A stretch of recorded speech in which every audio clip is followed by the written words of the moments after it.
Hi, I'm Sue Borison, and today I'm going to be talking to Dr. Cara Natterson, a pediatrician, consultant, and New York Times bestselling author of puberty and parenting books, including her most recent book, Decoding Boys.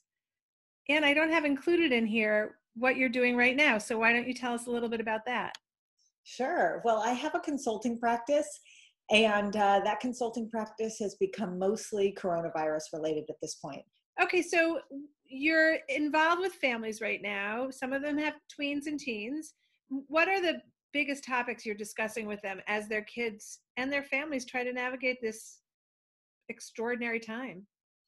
You know, it's interesting. I think the conversation has really shifted in the last week or so. So the questions I'm getting now are actually they're more detailed questions that dive right into the heart of parenting, just in the context of coronavirus. So the best example I can give you is the question of how do I know if my child has coronavirus or if he or she has anxiety? Right? What are the differences between the symptoms? And frankly, that's true for adults too, right? The shortness of breath and the feeling of fatigue, all these sort of soft signs that can go along with anxiety or worry also go along with coronavirus. So that's a big one I've been getting recently. So let's get to the answer to that. How do you? Oh, sure. There are great online resources that actually break down the difference between anxiety and a panic attack versus the symptoms of coronavirus. Some wonderful, wonderful articles that have appeared across multiple different platforms. I love Stat News as a really great resource of medical information. Stat News has a piece on it. Most of the health outlets, CNN Health has done pieces on it. So, you know, the new sort of symptom of the moment for coronavirus is dizziness. People have talked about loss of smell or taste for a few weeks, but recently people are talking about dizziness. When you hyperventilate with anxiety or panic, you can get dizzy. So that can get confusing for people. So you want to sort of be able to tease apart your symptoms a little bit and be able to sort of pull the lens back. Am I nervous? Am I anxious? And am I worried? Is that what's fueling what looks like a symptom of coronavirus, or am I sick? You don't get fever with a panic attack. You just don't. So if you have a fever, it's not panic or anxiety. Most people don't have cough, although some can actually, but most people don't have cough with panic or anxiety. So those are some distinguishing features. But I'd say the one that helps people the most is sort of looking at a history of having panic or anxiety. And if you recognize your symptoms as familiar to you, that's probably what it is. It probably is panic or anxiety rearing its head. And we have a lot of reasons for panic and anxiety right now. So I encourage people to go take a look at a good, credible health source and look at the charts that walk through those symptoms. Okay, and we'll add some links when we create this into a post. So we'll give some resources for you, the listeners also. Okay, and I interrupted you because I wanted to jump to the answer for that. So what you had other things that you've been answering for parents? Yeah, I'd say the other big question I've gotten recently, and frankly, I've had this question about my own kids in my own home.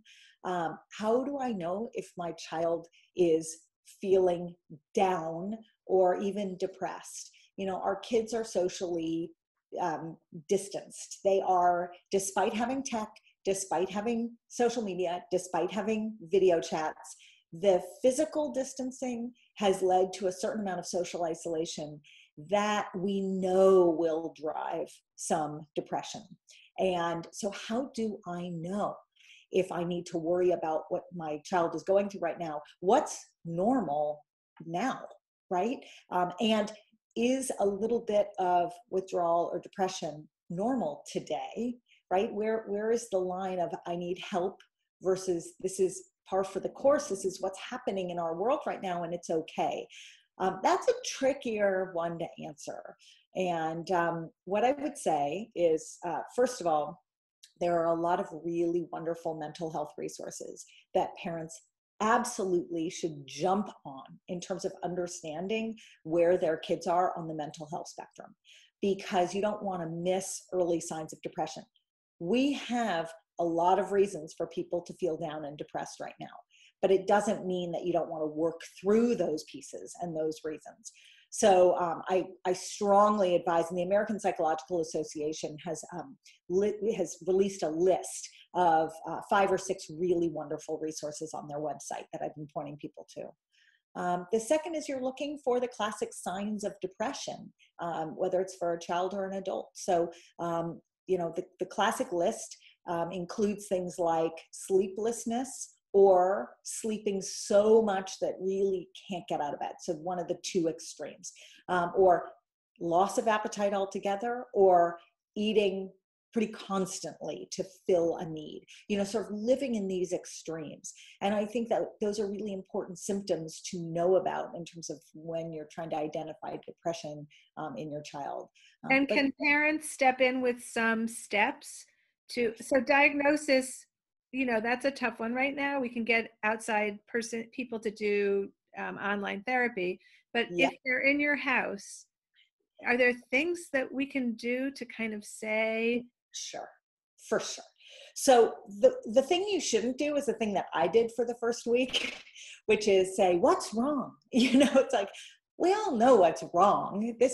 The whole thing is wrong, right? It feels so.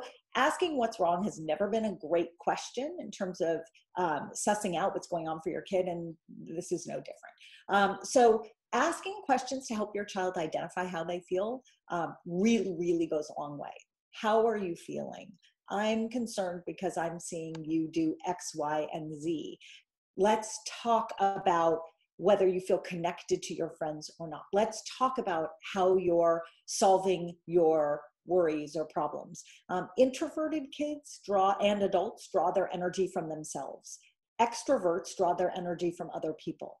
If you have an extroverted kid, that we call them often highly social, but really what they're doing is they're getting their energy from all the people around them. If you have a highly social kid who doesn't have the ability to draw energy from other people, that is a child who is a little bit more predisposed to be down and feel isolated in this current environment. So then there's what can you do? You can help come up with a list of ways to troubleshoot. If you have an extrovert, how can you connect with other people in a way that will bring you that energy? How can you use video chat and social media and regular phone calling and physically distanced walking or bike riding in order to connect with people a little bit in a safe way in order to bring you out of that funk? How do you get out of the house? Get some sunshine, get fresh air, all the little steps, and come up with a path that's going to work for you and your family. We've had kids come in the backyard and they've had the chairs spread out very widely, but Yep. now there's some suggestion that 6 feet is not enough and that we don't actually know what distance. What do we do with that? You wear a mask. I mean, 6 feet was never perfect. It was based on studies showing how far respiratory droplets flew from one person sort of across a space.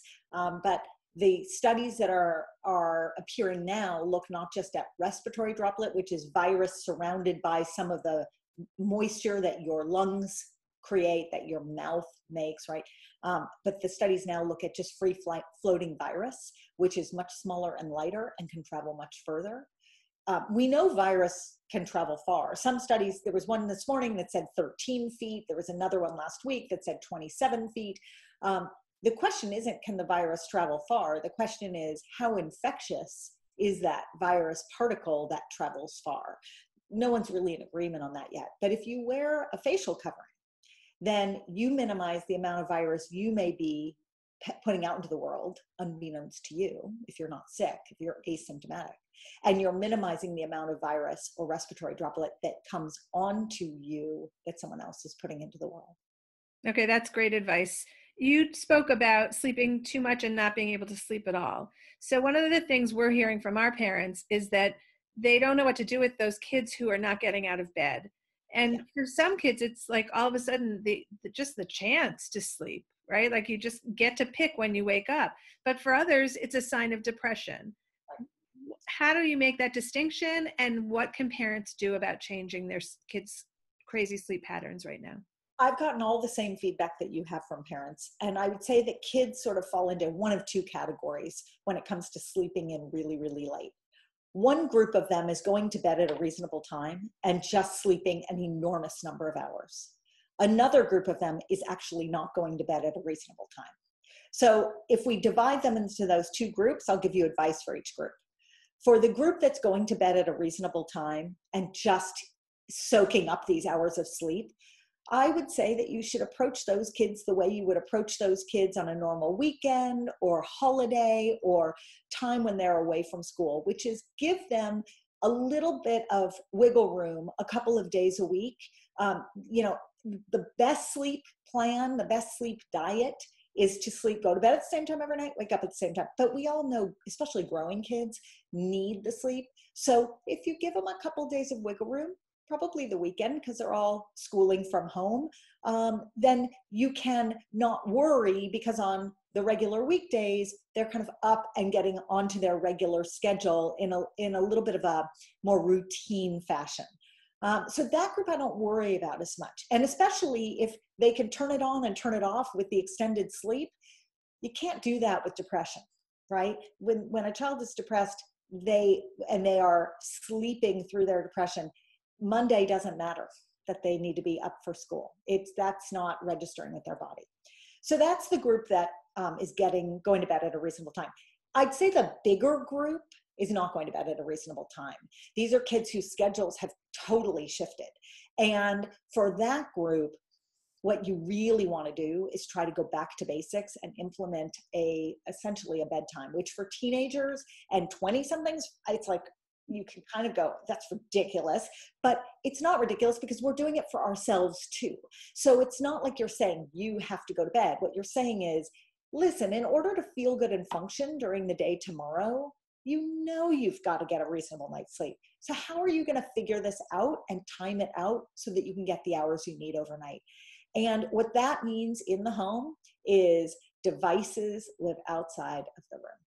Because if their social interactions happen at midnight, 1, 2, 3 in the morning, and they are feeding off of those social interactions and that's filling that need, they're going to stay up to have those social interactions. You want them to move those social interactions to a reasonable hour.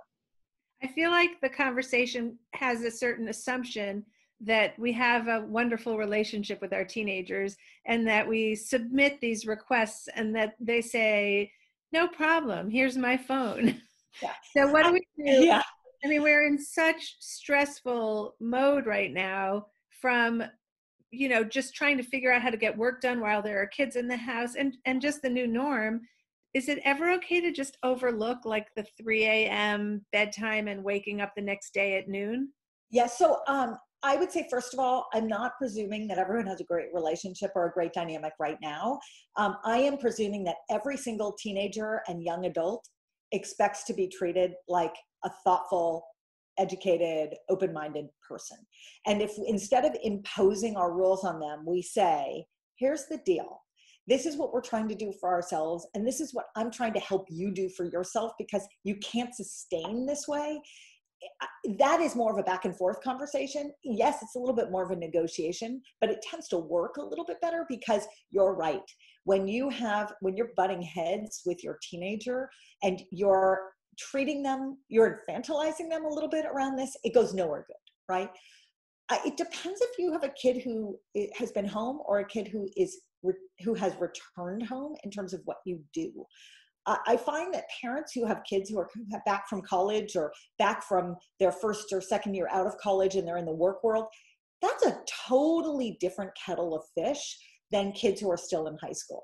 Kids who are still in high school are used to the mantra, you're living under my roof, it's my rules, and you can kind of be a little bit more firm. Once your child has moved out of the house, the moving back in and the abiding by your rules is really, really hard. And that is where I hear that there's the most pushback. It's the late teenagers and the early 20-somethings who go, you know what, I've been doing this on my own for a year or for 2 years or for 4 years. No, you can't. Yes, I'm going to stay here because you wanted me to come back and be safe in your house, but I'm not going to live by your rules. And that is really tricky. And all you can do with them is try to educate them about basic wellness, right? No differently than if you were doing it from afar on a phone to their college dorm. But basic wellness dictates that we all sleep a reasonable number of hours. And I'll add the asterisk that for our older teens who are back from college, a lot of them are on college schedules that are in different time zones. And so frankly, for them, their hours may be very, very different from our hours. So I hear lots of stories of kids who are back in class, but their classes start at 5 or 6 a.m. because of time change. And so for those kids, you know, their schedule's not going to look like your schedule and my schedule.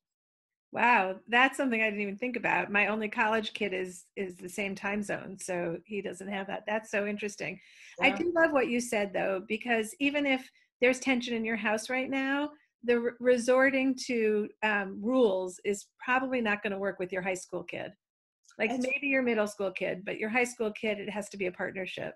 it has to be. It has to be. But I will say with your middle school kid, it cannot be a negotiation. Those kids, I think, are begging for the limitations. We all know that by 9th and 10th and 11th grade, kids can self-regulate a lot better with devices, for instance. Middle school, it's too big an ask. So help them help themselves. I got a text this morning, an hour ago, from a mom I haven't talked to in 5 years, 6 years, who literally sent a video of the fight she was having with her daughter, who was going back to school this morning virtually, and demanded her phone in the room while she was at school. And the mom was going nuts, and they were, it was all on video for me because she didn't have words to articulate. And all she needed to hear was, she's a middle schooler. You're allowed to say, no, that phone's mine. Give me the phone while you're in school. That's all she needed. So you have 2 teenagers. How's it going in your house? It's going. They're adjusting pretty well. They got back from spring break today. And I think there was a lot of there was a lot of sort of mixed feelings about what it was going to be like to settle into a longer stretch of schooling from home, because before their spring break, I think they held out hope that maybe they'd be going back to school quickly. And now it looks like it's going to be a longer haul, and they're down about that. But they're doing pretty well. And, it's like whack-a-mole. You solve all these, one problem and then another and then another, and then one you're not anticipating pops up out of nowhere. And so we're all figuring it out. Yeah, I would say that in my house, there's a lot of really wonderful moments and some really low ones all Yeah.